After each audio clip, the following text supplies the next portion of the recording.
C'est votre rendez-vous désormais incontournable pour aller plus loin en région centre. 1 heure de reportage long format chaque mois. C'est l'enquête au centre. Bonsoir à tous. Merci d'y être fidèles. L'actualité approfondie de la région, de l'investigation, des découvertes aussi. Ce sera au programme de ce numéro préparé par les équipes de France 300. Je vous propose tout de suite d'en découvrir un court sommaire en images.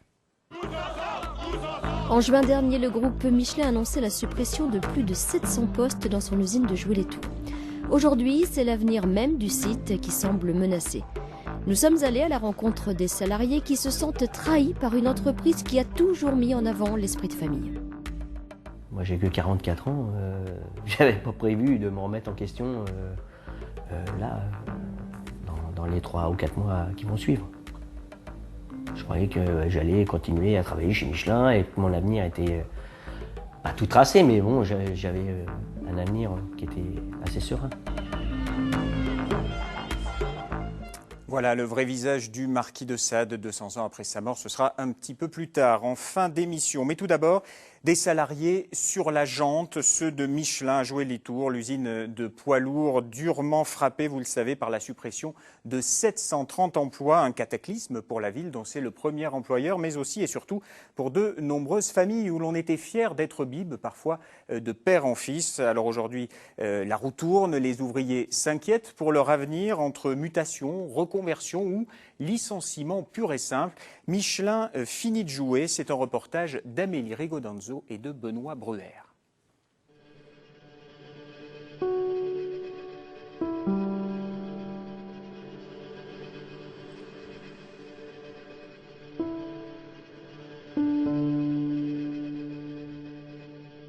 Je commence à une montée d'angoisse et puis j'ai une boule au ventre.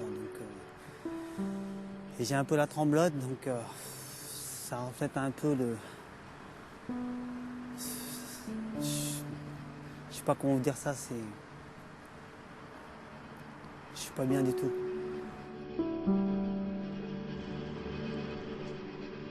L'usine, Socom ne s'en était plus approché depuis des mois. Depuis qu'un matin de juin, en se rendant au travail, une rencontre sur le parking a bouleversé sa vie. Quand je suis arrivé au boulot, j'ai rencontré une équipe de télé et puis j'ai demandé éventuellement ils sont là pourquoi. Et je me suis dit c'est juste un reportage voilà, par rapport à Michelin, par rapport au chômage technique éventuellement, comme c'est la crise et puis ainsi de suite, il n'y a pas de travail. Donc juste un reportage, mais jamais en aucun cas une fermeture. Le choc a joué les tours. Michelin s'apprêterait à supprimer 700 postes, soit les 3/4 des effectifs. La colère des salariés de l'usine Michelin de Joué-les-Tours. Ils ont débrayé ce matin après avoir appris que le groupe allait cesser sa production de pneus en 2015. Michelin qui tranche dans le vif, c'est un nouveau poids lourd de l'industrie française qui supprime des centaines d'emplois. L'annonce fait l'effet d'une bombe, d'autant que les salariés apprennent la nouvelle par la presse. 726 postes sont menacés, 726 sur les 930 que compte le site. Après le choc, le doute, l'angoisse, l'espoir aussi. Mais la direction de Michelin confirme sa décision 3 jours plus tard. Bonjour. Ça va chérie? Depuis le mois de juillet, Socom est en arrêt de travail. Il n'a pas supporté l'annonce du plan social. T'as été sage avec maman? Oui. Je suis rarement malade, je suis un gars en bonne santé. Et surtout, toujours le sourire, toujours d'attaque. Toujours, quand je vais au travail, je dis aux collègues, gardez le moral. En fin de compte, voilà quoi. J'ai été voir mon médecin, c'est pareil, médecin de travail. J'étais devant lui, voilà, c'était plus moi. J'ai du mal à parler, je tremblais, j'étais en pleurs. Et c'est lui qui m'a dit que ça va pas du tout, il faut que tu rentres chez toi. Tout. Je dis, il faut que je reste avec mes collègues, je peux pas repartir. Mais il dit que je peux pas, pour la sécurité de tout le monde, je peux pas rester travailler. Je me suis dit, voilà, à 43 ans, arrivé ça, je me suis dit, j'aurais jamais cru, quoi. J'aurais jamais cru. Socom est entré chez Michelin il y a 17 ans, sur le site de Bourges d'abord, puis a joué les tours après un plan de restructuration. À l'époque, changer de site ne le dérange pas, il est célibataire et n'a pas d'attache dans le Berry. Aujourd'hui, On lui annonce que 2 solutions s'offrent à lui, quitter l'entreprise ou changer une nouvelle fois d'usine. Je me suis dit, si je reste à Michelin, on va être obligé de déménager, partir de ce côté-là.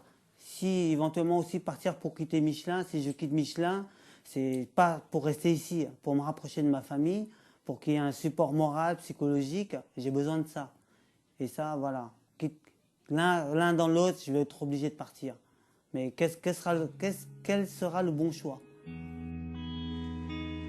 Quitter Michelin ou son foyer, un choix devenu presque inévitable au cours d'une carrière de Bib.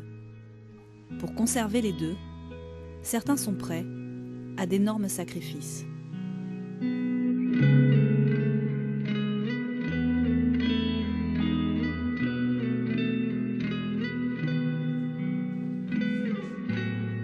À l'heure où la plupart des gens ont à peine entamé leur nuit, Francis, lui, a déjà terminé la sienne.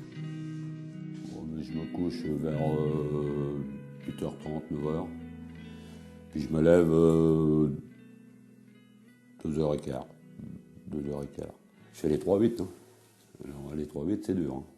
Plus on vieillit, plus c'est dur. Le pire, c'est quand je suis l'après-midi, je vois pas ma femme, moi. Parce que quand je me lève, elle part au boulot. Puis quand je rentre, il est 23h le soir. Hein.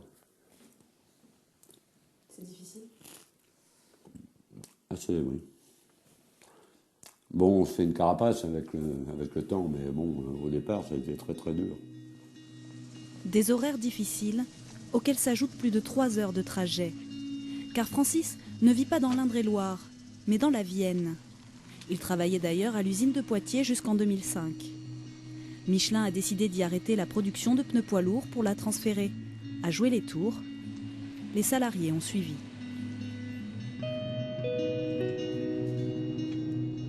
Chaque jour, ils prennent un bus affrété par Michelin. Un compromis pour éviter le déménagement. Un compromis qui dure depuis 8 ans. J'avais dit j'irai pas, et puis finalement, j'y suis allé quand même. En pesant le pour et le contre, bien sûr, mais bon, ça n'a pas été facile. Hein. Et l'adaptation, très difficile. Ça fait mal au cœur pour les jeunes qui vont subir la même chose que moi j'ai subi, quoi. Francis fait sans doute ses derniers trajets en bus. À 57 ans, il devrait bénéficier d'un départ anticipé à la retraite. Les autres pourraient retourner à Poitiers, mais craignent de devoir encore prendre un autre bus vers une autre usine. La première fois, c'est pas facile à gérer déjà, et puis la deuxième, on gère pas du tout, quoi. La deuxième fois, c'est de la colère, vraiment. Ouais. On se lève, on dort dans le car, on se réveille. Non, mais c'est la folie. Hein. Les gens de l'extérieur, c'est souvent qui disent on est habitué, on s'habitue pas. Hein. C'est pas une habitude. Et puis d'abord à Poitiers par rapport à ici, c'était une vie de famille. Là, ici, c'est une vie de merde. Allez, hop. Ils étaient 4000 à la création de l'usine il y a 50 ans. Ils sont aujourd'hui 930 et seront bientôt à peine 200. Mais Michelin l'a promis, aucun d'entre eux ne se retrouvera au chômage. Ce plan social est annoncé comme exemplaire par le leader du pneu français. 200 Bib continueraient de travailler sur le site, 434 partiraient en retraite anticipée. Les autres se verraient proposer 2 postes sur des sites Michelin, ou pourront bénéficier d'un accompagnement professionnel personnalisé pour se former à un nouvel emploi.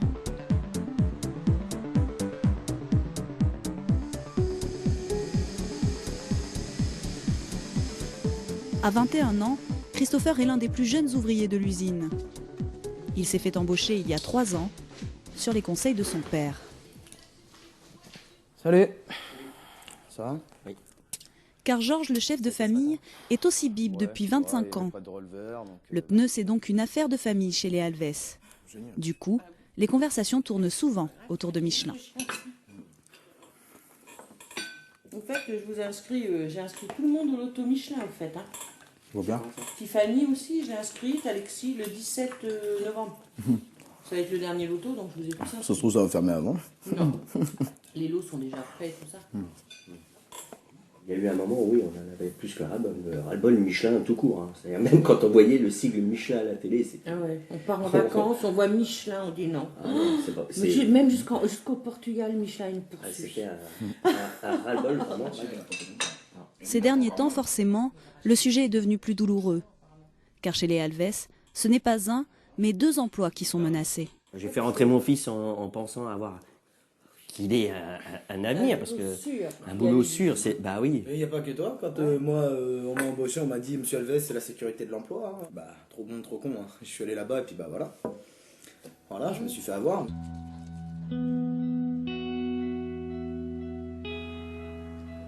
J'ai encore la possibilité de reprendre du travail et d'en réapprendre avec une certaine facilité parce que je suis jeune. Seulement les personnes qui ont déjà 40, 45 ans et plus, ça va être plus difficile pour eux. Parce que je veux dire, mon père, il a 25 ans dans la boîte. Il est habitué à travailler dans de la gomme, hein, il fait de la gomme. Ce que je veux dire, c'est que du lendemain matin, il ne pourra pas se reconvertir, je sais pas, en boulanger, en pâtissier, fleuriste, enfin peu importe le travail, quoi. Je veux dire, il faut retrouver quelque chose qui a rapport avec la gomme. Et là, c'est pas facile.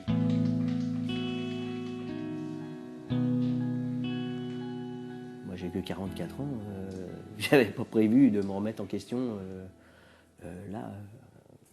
dans les 3 ou 4 mois qui vont suivre. Je croyais que j'allais continuer à travailler chez Michelin et que mon avenir était pas tout tracé, mais bon, j'avais un avenir qui était assez serein. La famille a toujours vécu en Indre-et-Loire. Alors, à l'annonce du plan social, Christopher a décidé de quitter l'entreprise. Georges attend de savoir s'il fera partie des 200 qui resteront à jouer, avant de prendre la même décision. Je me vois pas partir et puis laisser mes enfants ici. Ça serait incohérent. Non, ma vie est ici et ma famille restera ici. Et c'est pas les actionnaires qui feront vendre ma maison, ça c'est sûr. On voit bien ce qui se passe sur le plan national, on voit bien les entreprises, il faut qu'elles deviennent compétitives et tout ça. Mais quand on est capable d'annoncer 1,4 milliard de bénéfices en 6 mois de temps, c'est quand même grâce à nous. Donc il est normal qu'on ait une part de ce gâteau et non pas des miettes. Après le choc, après la colère, la révolte. Débrayage, blocage de l'usine, du périphérique. Les symboles de la maison Michelin sont brûlés. Les bips sont déterminés à se faire entendre jusqu'au centre névralgique, la maison mère, à Clermont-Ferrand. 21 milliards, c'est le chiffre d'affaires annoncé par Michelin en 2012. La santé générale est bonne, mais une activité menace de gangréner le groupe. Le pneu poids lourd a chuté de 25% en 7 ans. Les usines tournent au ralenti, elles coûtent donc trop cher. Alors pour regagner en compétitivité, Michelin délocalise une partie de sa production à l'étranger. Le reste est regroupé sur un seul site français. Ce n'est pas Joué qui est choisi, mais La Roche-sur-Yon. Aujourd'hui, la seule responsable, c'est l'entreprise. 5 mois après l'annonce, le calme est revenu autour de l'usine. Les négociations avec la direction touchent à leur fin. Il va travailler chez Michelin, mais ailleurs. Chef de file du mouvement social, Olivier se bat désormais pour obtenir les meilleures conditions de départ pour chacun. Ce matin, avec son syndicat, il a rencontré 400 salariés. Là, on décompresse parce qu'il y a besoin. Ça a été vraiment une matinée assez difficile. Pour eux, on ne va pas assez loin. Donc nous on raisonne plus globalement et eux, ils raisonnent dans leur intérêt, quoi. Et ça, c'est dur à vivre parce qu'on se fait secouer, on a l'impression d'avoir fait du bon boulot. Et puis voilà, il y a toujours la personne qui va dire oui, mais vous auriez pu faire ça.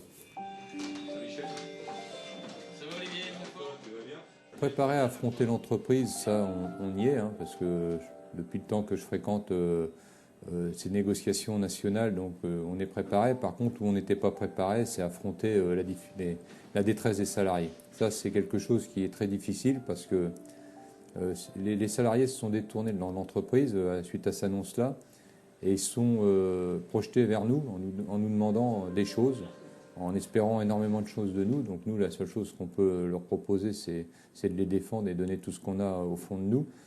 Mais ouais, ça a été compliqué. L'investissement qui a été fait sur Jouer les Tours n'a pas été le bon. Il y a eu des choix stratégiques qui ont été mauvais.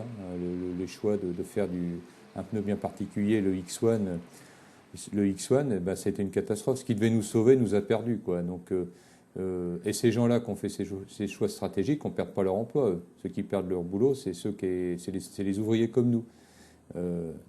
Ceux qui ont fait ces choix-là, ils sont à Clermont-Ferrand, dans des bureaux, et ça se trouve, ils ont même eu des promotions suite aux choix qu'ils ont faits. Et les choix qu'ils ont faits, ça a permis de foutre 726 personnes à la porte. C'est ça. L'échec de jouer les tours, beaucoup l'attribuent au X1. Michelin l'a d'ailleurs reconnu. Ce pneu poids lourd extra large a été un échec en Europe, une erreur stratégique. Ce sont d'ailleurs les baisses de commandes qui ont commencé à inquiéter Oswald. On était un petit peu sur exactement le même schéma type qu'à Poitiers. Donc du coup, rembellissement c'est pareil de l'usine, quelques investissements un petit peu pour noyer le poisson. Poitiers, ils ont vécu ça, 6 mois après, on leur a annoncé qu'on allait fermer l'usine. Bon, là, ça s'est passé 2 ans après, mais voilà, c'était exactement le même schéma, le même principe. Moi, je me suis dit, il n'y a pas de garantie d'emploi pour moi. C'était juste une supposition, mais aujourd'hui, mes choix stratégiques ont été les bons, moi, toujours. Après 5 années chez Michelin, Oswald a suivi une formation et quitté l'usine en août dernier. Il est désormais gardien d'immeuble. C'est sûr qu'il y a 10 ans, j'aurais jamais cru faire ce métier-là. Je suis sorti d'un système industriel là pour entrer dans quelque chose où la relation humaine touche beaucoup plus d'importance. Michelin Jouet les Tours ne devait pas fermer. C'est une entreprise qui devait rester telle qu'elle, avec peut-être des aménagements sur certaines choses, mais tout en pensant aux salariés. On travaille pour avoir une vie sociale, on ne travaille pas pour être esclave d'une entreprise. En 2011, tous étaient réunis pour célébrer le 50aire de leur usine. 2 ans après, l'amertume a remplacé la fierté. Michelin, fleuron industriel, à leurs yeux, c'est fané. À ce jour, j'ai d'abord pensé au combat pour les salariés. Le mien viendra ensuite. Je me suis dit un jour, si je vais au travail en reculant, je ferai autre chose. Et puis là, je suis en train de reculer en fin de compte. Je l'ai été, il y a eu pas mal de temps même. Maintenant, non, je ne le suis plus. On ne peut pas être fier d'être pipe, non. C'est pas possible.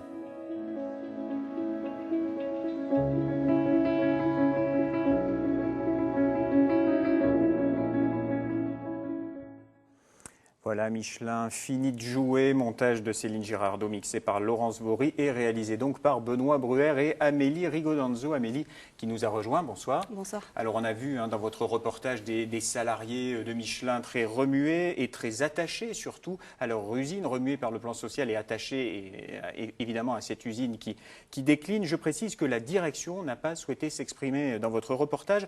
D'un mot, qu'est-ce que vous avez ressenti en côtoyant ces ouvriers ? Est-ce que vous les avez sentis très choqués? Qu'est-ce que vous retenez? Alors oui, c'était un choc pour eux puisqu'ils ne s'attendaient pas à cette fermeture. Eux, ce qu'ils espéraient, c'est que Michelin investisse dans leur usine pour relancer la production qui, depuis quelque temps, était au ralenti. Donc c'est une vraie crise de confiance entre Michelin et ses salariés. Tous disent qu'ils regrettent le temps du paternalisme économique des frères Michelin, qu'aujourd'hui Michelin, ce n'est plus une famille, mais un groupe industriel avec des préoccupations uniquement économiques.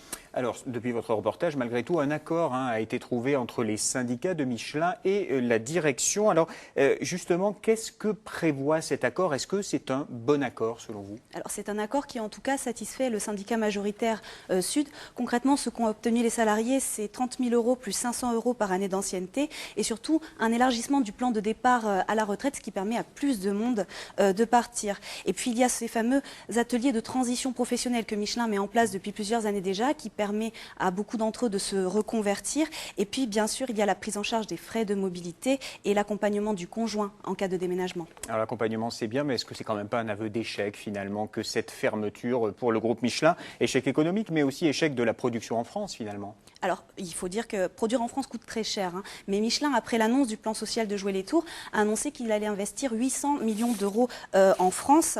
Pour le pneu poids lourd, par exemple, 35% de l'activité de Jouer les Tours va être transférée à La Roche-sur-Yon, mais le reste, finalement, va partir, on se rend compte, dans des usines européennes et américaines. Donc finalement, on peut se demander si ces usines qui restent en France ne sont pas une simple vitrine du Made in France pour Michelin. D'un mot, Amélie, est-ce que le site de Joué est sauvé ou pas? Michelin s'est engagé à conserver les 200 emplois que jusqu'en 2019.